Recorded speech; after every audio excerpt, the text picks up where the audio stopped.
అందరూ చక్కగా ఒకసారి నమస్కార ముద్రలో ఉండండి. మంచి వాతావరణం అద్భుతంగా ఉంది. మంచి కాలం, మంచి ప్రదేశం. ఇది భాగ్యనగరమే అయినప్పటికీ కూడా ఈ బీరం కూడా ఘోరంగా లేకుండా, కారంగా లేకుండా, ఏ వికారాలు లేకుండా చక్కగా స్వామివారు ఉండే ప్రాకారంలో మన ఆకారాలతో ఇక్కడ కూర్చుని మంచి వాతావరణంలో ఉన్నాం. మనం భగవన్నామం ఒకసారి చెప్పుకున్నాక మనం విషయంలోకి వెళ్దాం. ఓం నమో భగవతే వాసుదేవాయ.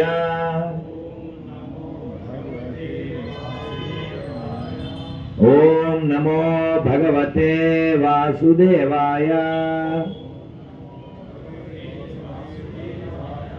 ఓం నమో భగవతే వాసుదేవాయ.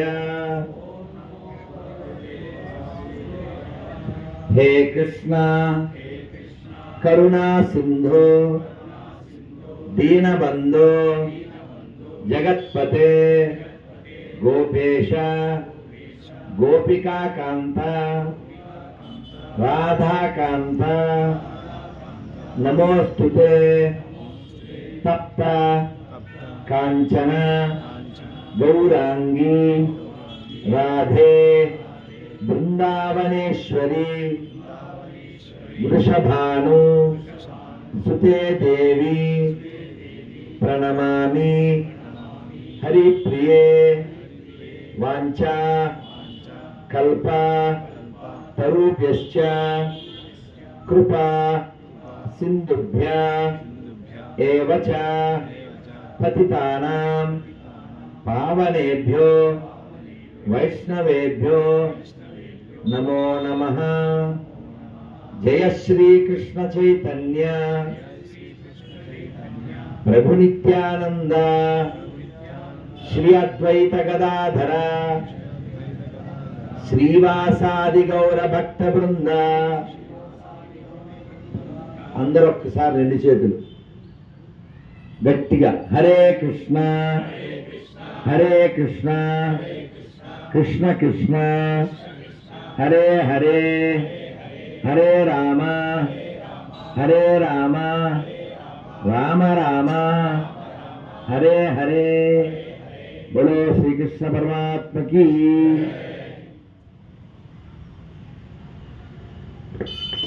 చాలా సంతోషకరంగా ఉంది, చాలా ఆనందంగా ఉంది.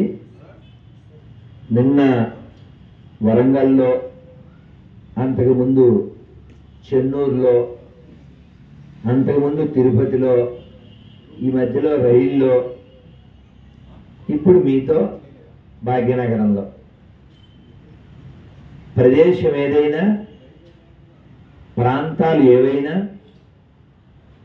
వ్యక్తులు వేరైనా ఎప్పుడు నందతి నందతి నందతి నిత్యం. ఈ మాటకు అర్థం ఏమిటంటే ఎక్కడైనా కూడా ఎప్పుడైనా కూడా ఆనందంగా ఉండడం. మీరు గమనించండి, కృష్ణుడు బృందావనంలో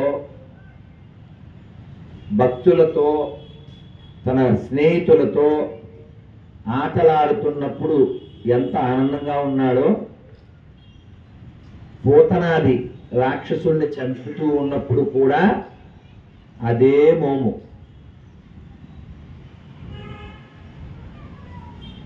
యుద్ధంలో భగవద్గీత చెప్పిన తర్వాత యుద్ధం మొదలెట్టి భీష్ముడు శరపరంపరలతో అర్జునుని యొక్క ఒళ్ళు చిల్లు చేసేస్తూ ఉంటే ఆయన రథచక్రం పైకెత్తుకుని వచ్చేటప్పుడు కూడా అదే మోము. అది మంచి పద్యం, నాకు పూర్తిగా రాదు, కానీ బాల్యంలో మా నాన్నగారి నోటితో విన్నా.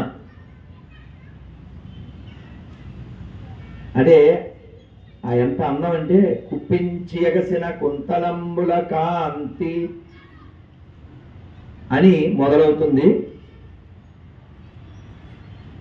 అటువంటి అందమైన ఆ కృష్ణుడి చేతిలో నాకు మరణం వస్తే ఆ రూపమే నేను స్మరిస్తూ ఉండగలిగితే నాకు అంతకంటే భాగ్యం ఏముంది, ఇదే నాకు కావాలి అన్నారు. ఎవరు? భీష్ముడు. మరణం మన చేతుల్లో లేదు, ఆయన చేతిలో ఉంది. ఆయనకి వాళ్ళ నాన్నగారు వరం ఇచ్చారు. ఏమిటా వరం? ఇచ్చా మరణం. మరి మనదో వెచ్చ మరణం. మనం ఇప్పుడు స్నానం చేసి, కొందరైతే పౌడర్లు కొట్టుకుని, కొందరైతే యాక్సిల్ అవి కొట్టుకుని, మంచి బట్టలు కట్టుకుని వస్తే మనం బాగున్నాం, ఫోటోకి పోజిస్తాం. నిద్ర లేచిన వెంటనే పోజ్ ఇవ్వగలమా? మన ఫేస్ మనకే నచ్చదు. ఎందుకని? నిద్ర అంటే మరణం అంచులకి వెళ్ళి వచ్చినట్టే. మనం మనలో ఉండం కదా, ఏవో కలలు కంటూ ఉంటాం.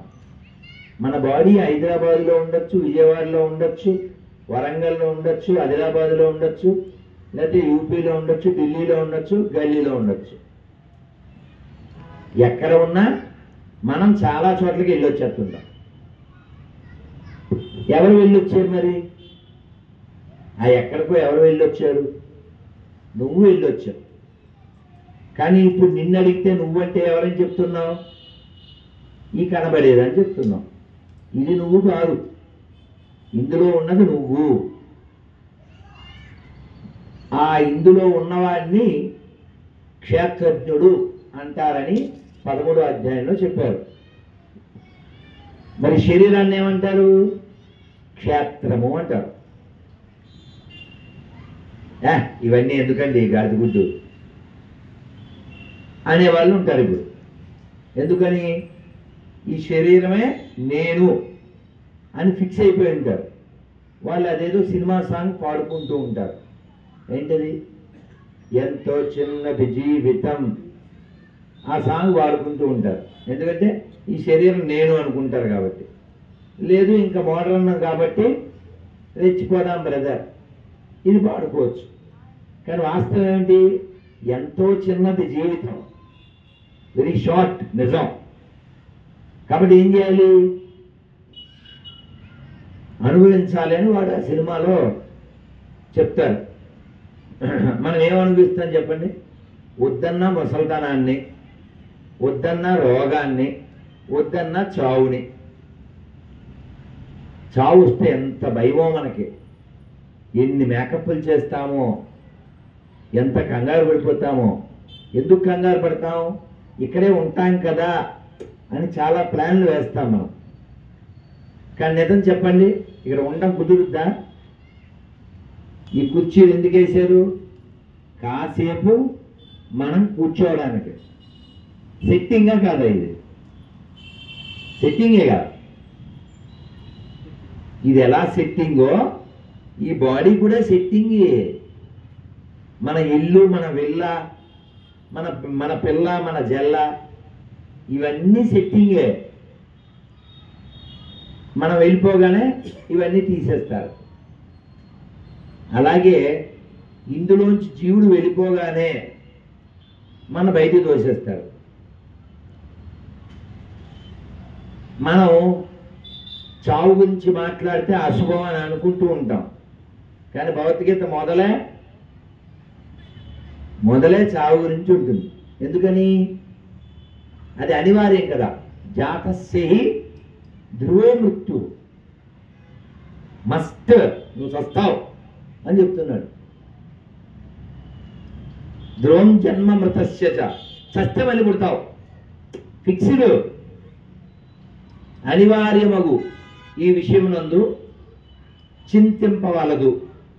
Don't lament. Why are lamenting? Fixed కదా ఇది. ఇప్పుడు ఋత్విక్ సాత్విక్ వాళ్ళు, వాళ్ళ పిల్లల పేర్లు సాత్విక్ ఋత్విక్. 2024లో వాళ్ళు అలా ఉన్నారు.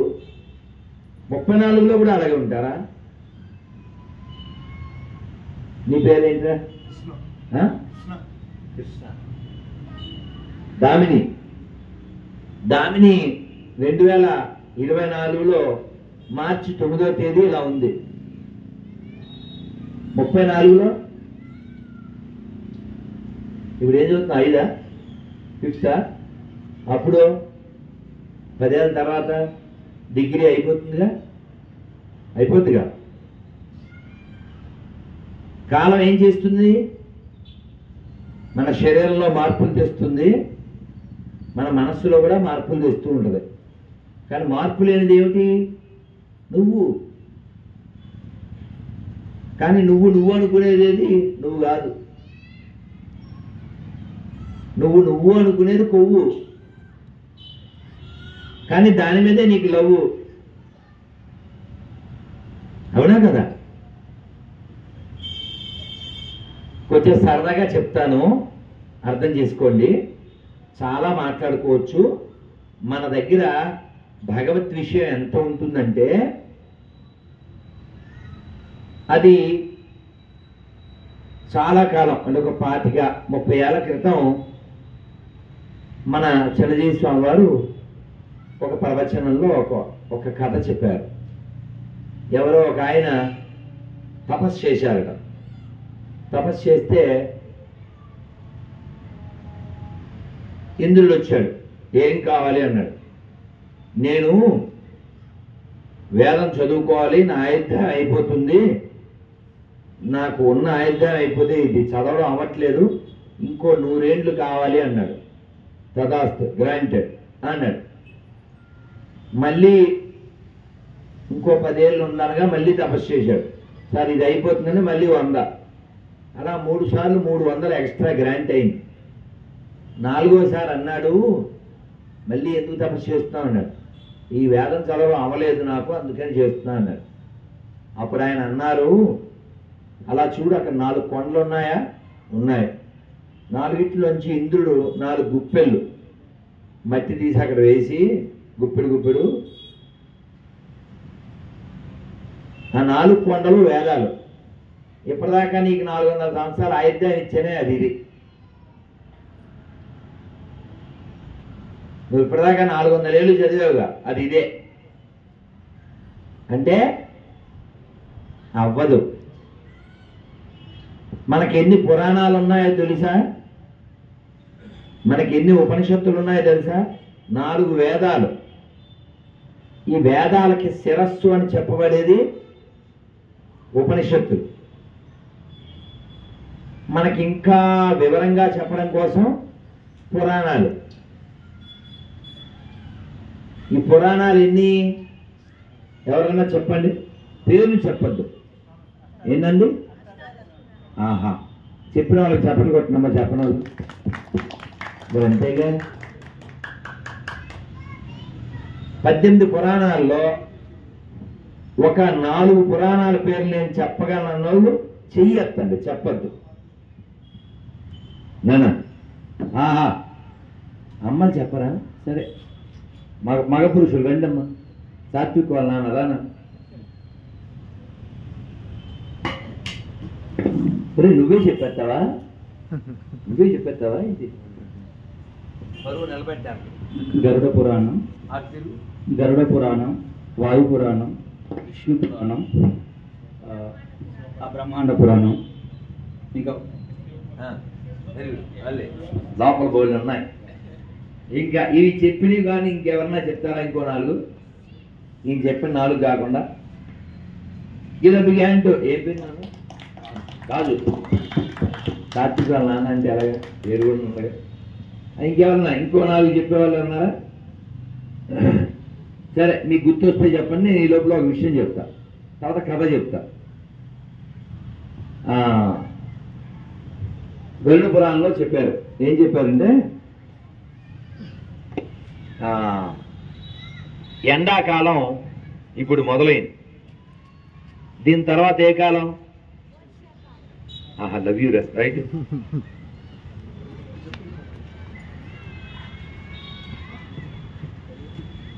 ఏం పేరు నీ పేరు?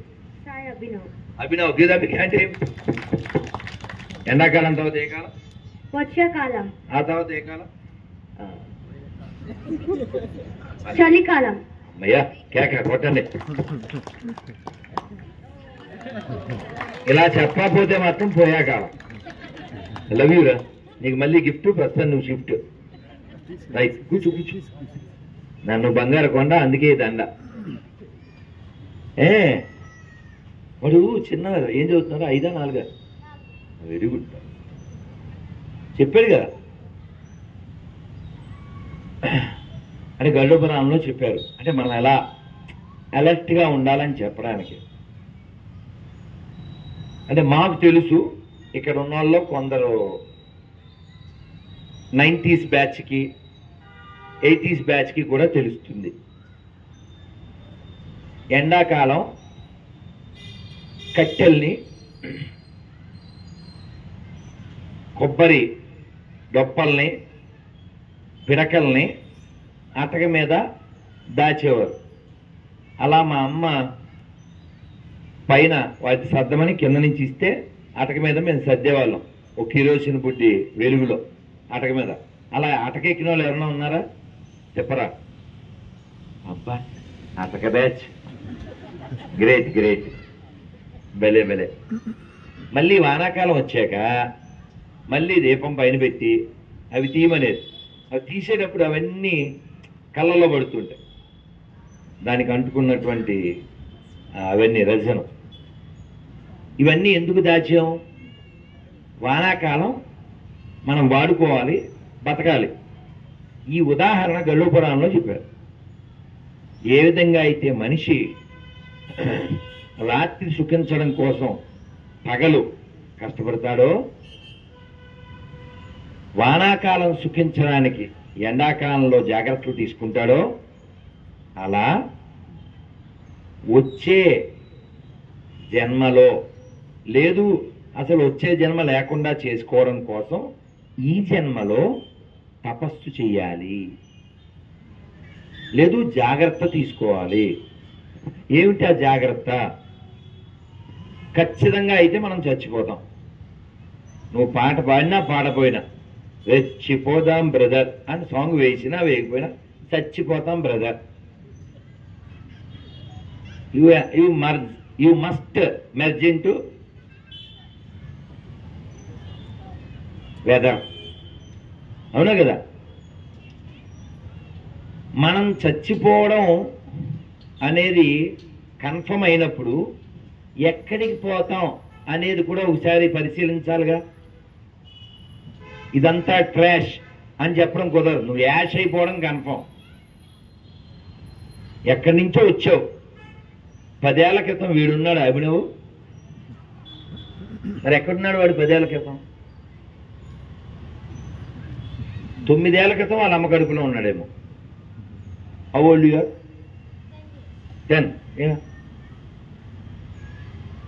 ఒక 70 years క్రితం మనం ఎవరైనా ఉన్నావా? ఎవరు లేవు. ఓ 70 ఏళ్ళ తర్వాత ఈ సెట్ కొత్త వచ్చేదిగా, కొత్త సెట్ వచ్చేదిగా, కుర్చీలతో సహా కొత్త కుర్చీలు కూడా వచ్చేది. అది ఎక్కడికి వెళ్తాం? దీనికి వేదాంత సూత్రాల్లో మొట్టమొదటి లైన్లో చెప్తారు, అధాతో బ్రహ్మ జిజ్ఞాస. మనం ప్రశ్నించాలి. మనకి బెంగలేదు అసలు, తెలుసా? ఏం బెంగలేదు? చచ్చిపోతాం అని బెంగలేదు. అందుకని వదిన ఏంటి మధ్యాహ్నం కూర అని మొదలాడు దేవుడు. నేను కర్రీ పాయింటా? వర్రీ అవ్వాల్సిన పాయింట్లు వదిలేసి కర్రీ పాయింట్ కబుర్లు. వర్రీ అవ్వాల్సిన పాయింట్ పోయింది, కర్రీ పాయింట్ కబుర్లు. ఇది ఎందుకు చెప్తుందంటే, మీకు ఒక యముడు కథ చెప్తాను నాన్న, అది మళ్ళీ చెప్తాను, మర్చిపోతే గుర్తు చేయండి. ఒక కాకి కథ చెప్పాలి, మా గురువు గారు చెప్పారు. అంటే చాలా బాగా చెప్పారు, ఇంగ్లీష్లో ఎప్పుడూ చెప్తారు బాగా. మేము పక్కన కూర్చుని తెలుగులో నవ్వుకుంటూ ట్రాన్స్లేషన్ చేసేవాళ్ళం, ద వే హీ ఎక్స్ప్లెయిన్స్. ఒక కాకి ఎగురుతూ ఉంటే ఒక పెద్ద ఏనుగంటేనే పెద్దది కదండి, dead body floating in the water. ఎంత ఫుడ్ అండి కాకి? ఒక బంగారు మూట దొరికినట్టు మనిషికి. అది ఇంకా పండగ చేసుకో అంటారు కదా, దాని పండగ. Floating dead body of elephant. ఇది చక్కగా దాని మీదకి వెళ్ళి ఆ బాడీని కొంచెం పొడుచుకుని కొంచెం తిని, ఆ వాటర్ కూడా మంచి రివర్ వాటర్, మన మూసీ నది కాదు, ముక్కు మూసుకునే నది. యాక్చువల్లీ మూసీ నది అసలు పేరు తెలుసా? ఎవరన్నా చెప్పండి అమ్మా. మీరు చెప్పకూడదు, మీరు నేను చెప్పేస్తే అలాగా, బనిగారు చెప్పేస్తాను. అమ్మ అమ్మ ఏం పేరు మీ పేరు? నాకు తెలుసు, వాళ్ళకి తెలవాలి కదా. మొన్న ఏదో ఇంటర్వ్యూలో చెప్పాను, ముచ్చుకుందా నది అనే వికారాబాద్ దగ్గర అక్కడ మొదలవుతుంది,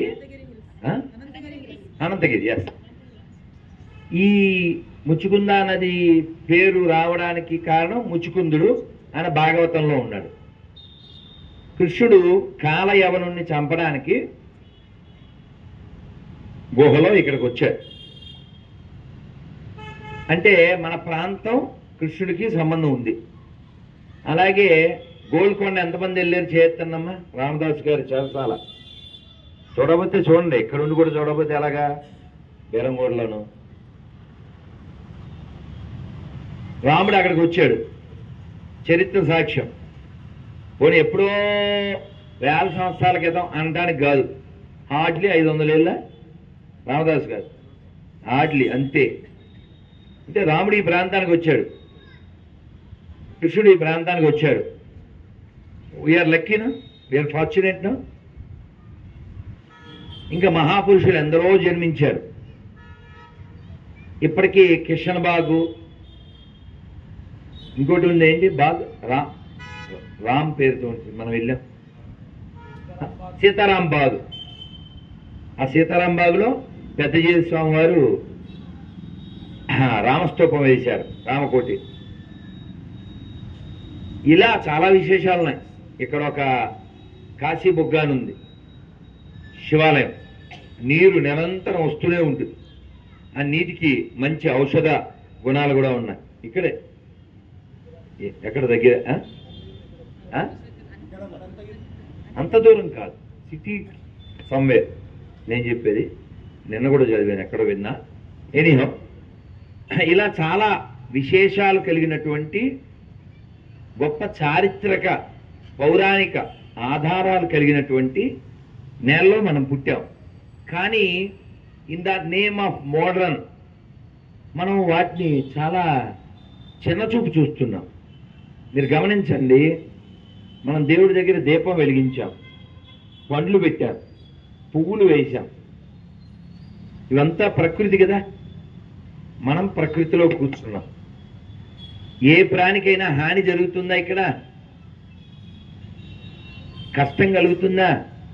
నష్టం జరుగుతుందా? డిస్టర్బెన్స్ ఉందా? ఇలా జీవించాలి అని మన పెద్దలు చెప్పారు.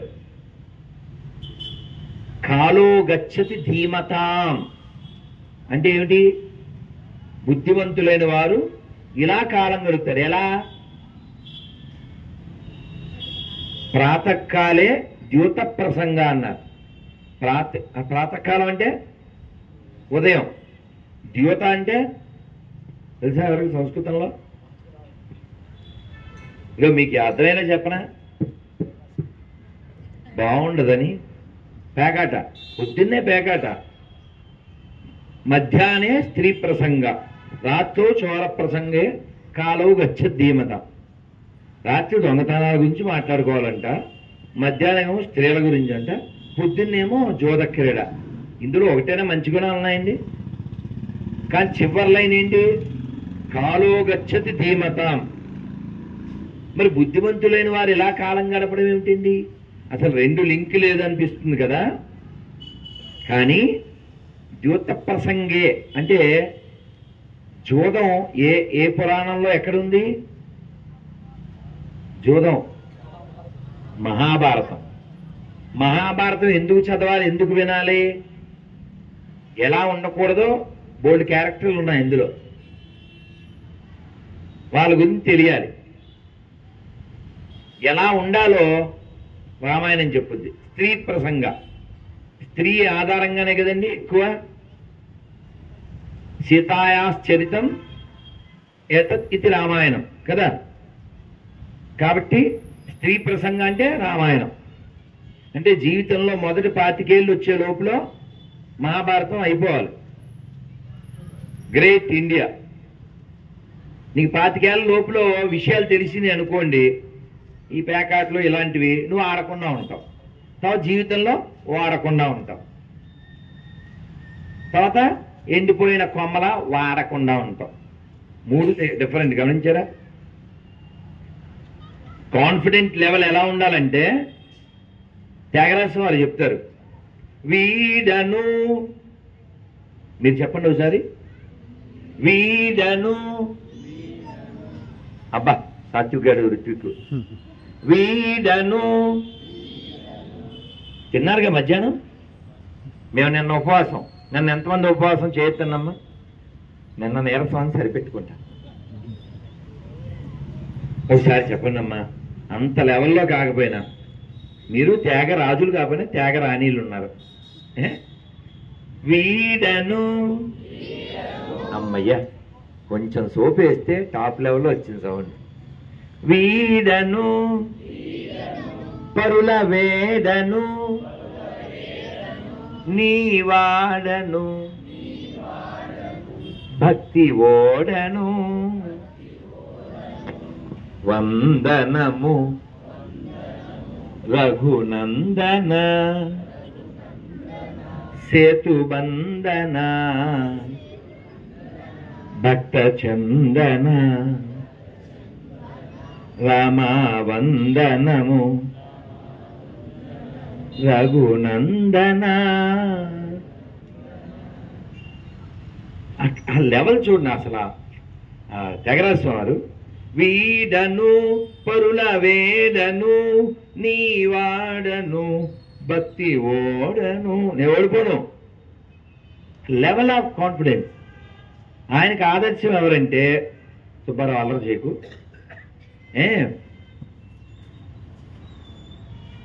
మన రామదాసు గారే. మీరు రామదాసు గారి కీర్తన, రామదాసు గారి కీర్తనలు మనం చాలా వింటూ ఉంటాం. విని బాగా పాడారని చప్పట్లు కొట్టేస్తుంటాం. ఎన్ని కీర్తనలు పాడినా ఎన్ని విన్నా అర్థం కొంతైనా గ్రహిస్తే దానికి ప్రయోజనం.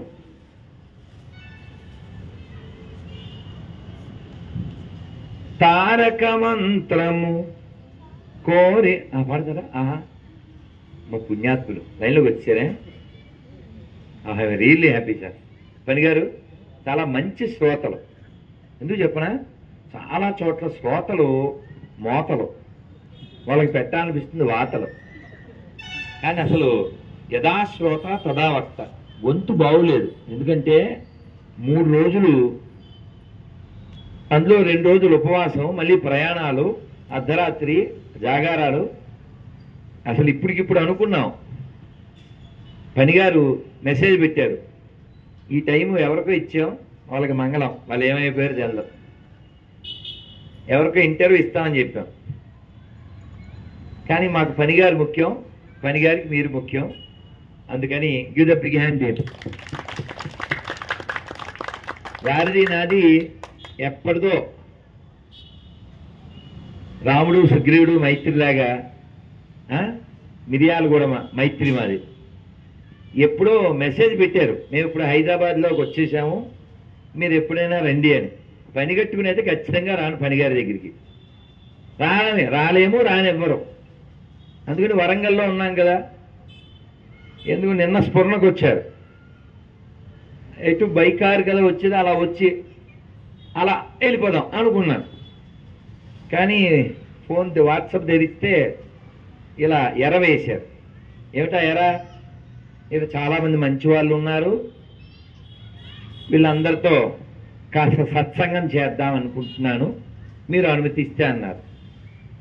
సరే, ఆ ఇంటర్వ్యూని వాళ్ళ ప్రారంభం అంటే అలా చేద్దామని అని మీరు బండని ఆయన నెంబర్ ఇచ్చాం. వాళ్ళు ఏమయ్యారో తెలియదు, కానీ మంచి శ్రోతలు మీరు.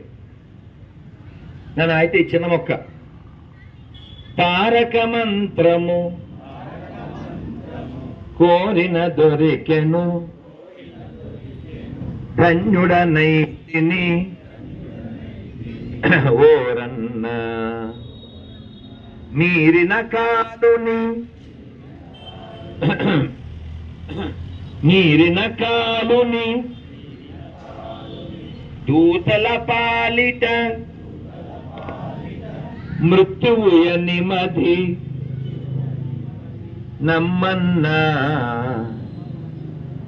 తారక మంత్రము కోరిన దొరికెను ధన్యుడనైతిని ఓరన్నా. ఆ రెండో లైన్ చూడండి. మీరిన కాలుని దూతల పాలిట. కాలుడు అంటే ఎవరండి? చేతన్. ఆహా, లవ్ యూ సార్. కాల అంటే హిందీలో అర్థం ఏంటి? నలుపు. కాల అంటే సంస్కృతంలో కాలము. కాల అంటే నలుపు కదా, కాలం కూడా నలుపే, ఈ కాలుడు కూడా నలుపే. ఈ కాలుడికో చెల్లుంది. ఎవరు? మీరు చెప్పకండి, మీరు చెప్పాలి. లేడీస్ కాబట్టి చెప్పండి. ఈజీగా చెప్పచ్చు. అబ్బా, ఇది బిగాన్. అమ్మ పనిగారు ధర్మపత్ని, మీ పేరు తెలియదు, చెప్పింది మీరేగా. ఎవరు చెప్పారు ఇప్పుడు? మీరా? అమ్మ ఏం పేరు మీ పేరు? రేణుక. మీకు ఇవ్వాలో కానుక. Give the big hand to Renuka. Wonderful. Yamuna. Yamuna నలుపు తెలుసా మీకు? ఎంతమంది బృందావనం వెళ్ళారు? వెళ్ళకపోతే వెళ్ళాలి అనుకోండి మనసులో, నిజంగా అనుకుంటే రాధారాణి మనకి మార్గం చూపిస్తుంది. Without mercy of Radharani you cannot enter into Brindavan. సాధ్యమే కాదు. మేము ప్రతి సంవత్సరం వెళ్తుంటాం. అయితే యమునలో స్నానానికి ఒకసారి దిగలేకపోయాను. చాలా హట్టింగా ఉంది.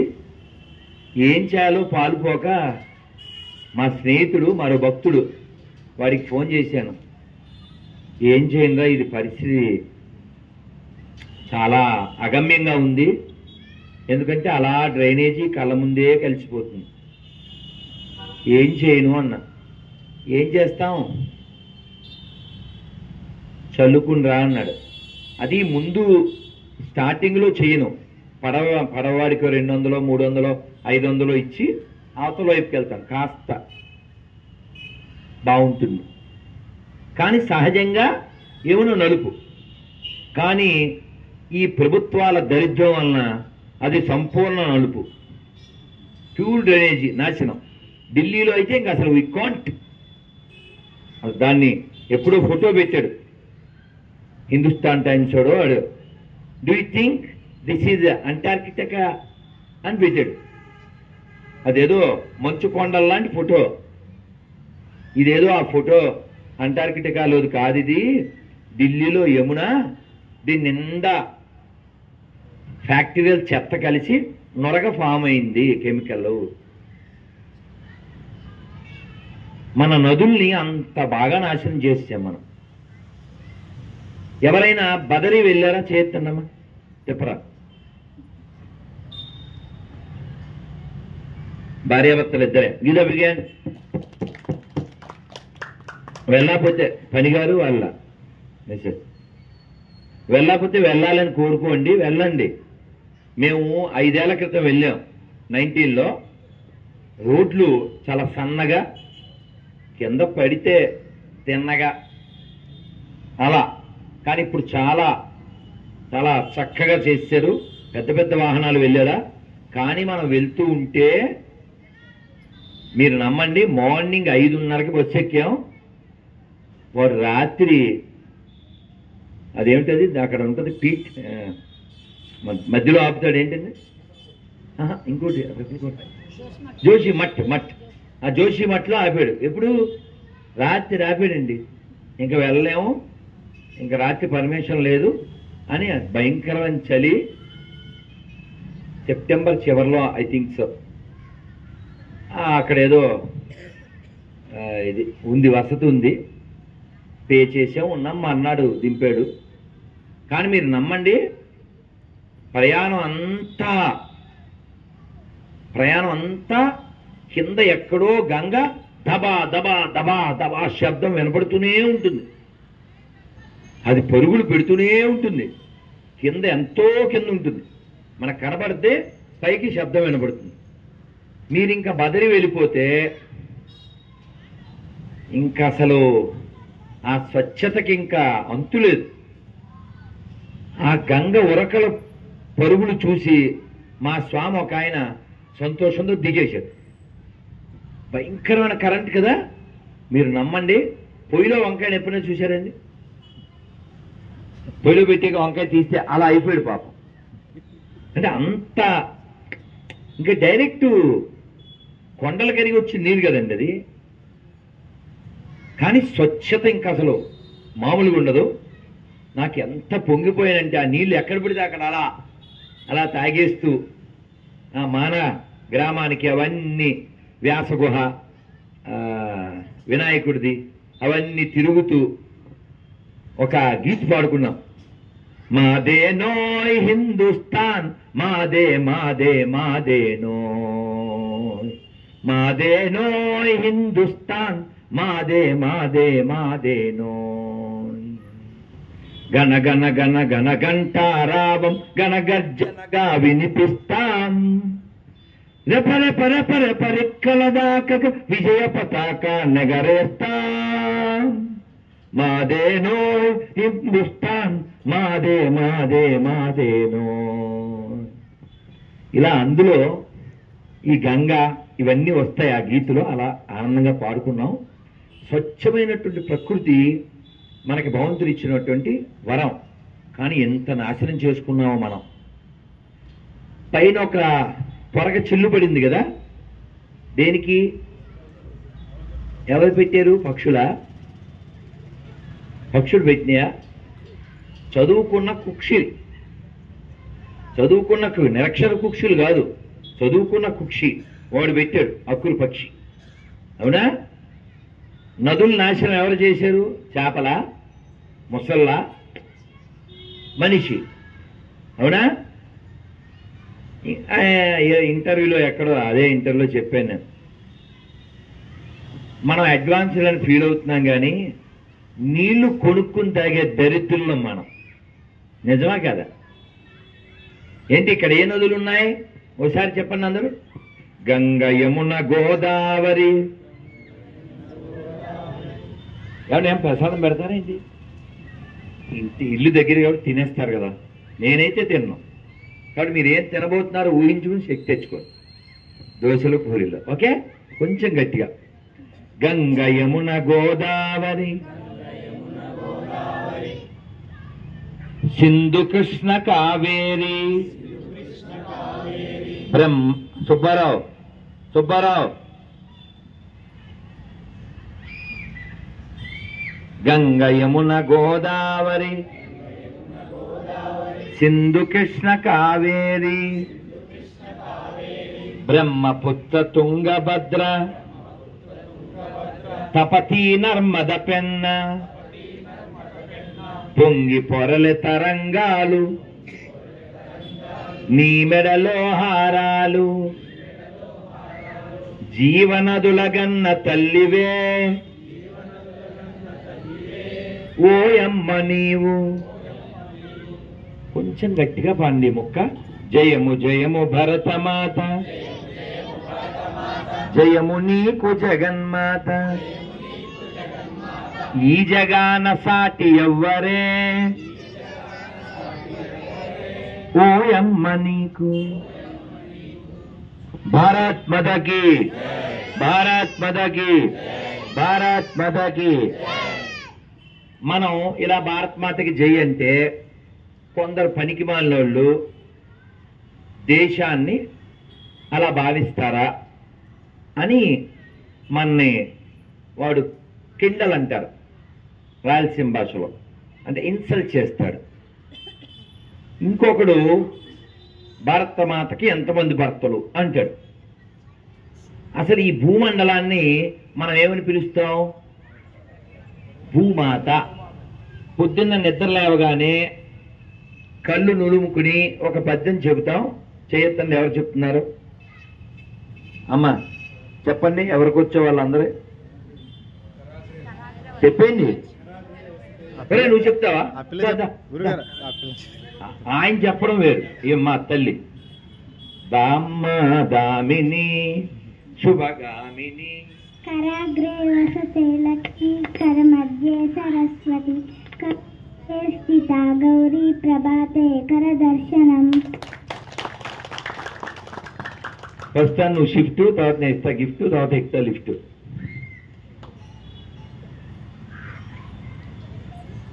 కరాగ్రే వస్తే లక్ష్మి, అగ్రభాగాన లక్ష్మీదేవి. కరం అంటే చెయ్యి, ఒత్తు పెడితే ఖ. కరము అంటే గాడిద. మా గురువు గారు చెప్పారు, if you don't use properly this కర, యువర్ ఏ ఖర. అర్థమైందిగా? So one must use his కర ఫర్ జప. చెయ్యి దేనికి? చెయ్యి దేనికంటే పోతన గారే చెప్పారు, శ్రీనాథు వర్ణించు జిహ్వా జిహ్వా సురరక్షకునిగాంచు చూర్కులు చూర్కులు శేషసాయికి మొక్కు శిరము శిరము మధువైరి దవలిన మనము మనము దేవదేవుని చింతించు దినము దినము శ్రీనాథు వర్ణించు జిహ్వ జిహ్వా హరిని ఆకర్ణించు కర్ణములు కర్ణములు కమలాక్షునర్చించు కరములు కరములు. అంటే ఈ చేతులతో భగవంతుణ్ణి పూజించాలి, అర్చించాలి. అప్పుడు ఈ చేతులు ఉన్నందుకు నీకు ప్రయోజనం. ఈ కళ్ళకి ప్రయోజనం ఆయన్ని చూస్తే, ఆయన గురించి చదివితే. ఈ చెవులకు ప్రయోజనం ఆయన గురించి వింటే. ఈ గొంతుకు ప్రయోజనం ఆయన గురించి చెబితే. అందరు రెండు చేతులు పైకెత్తండి, చెప్పండి హరే కృష్ణ.